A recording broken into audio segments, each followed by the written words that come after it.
ফুলসজ্জার রাতে রাত যখন মৌকে বলল, এ নাও ডিভোর্স পেপার, সাইন করে দাও।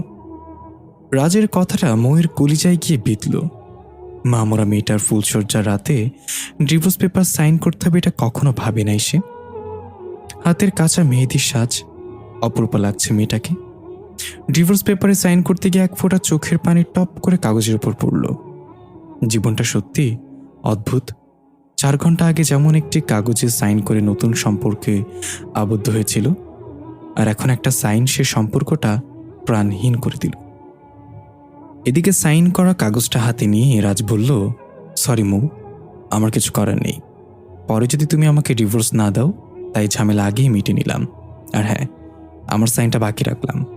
চুক্তি যখন শেষ হবে, আমার সাইনটা দিয়ে কাগজটা পরিপূর্ণ করব। মৌ কিছু না বলে মাথাটা নিচু করে আছে। বুকের ভেতরটা যেন কেমন কেমন করছে।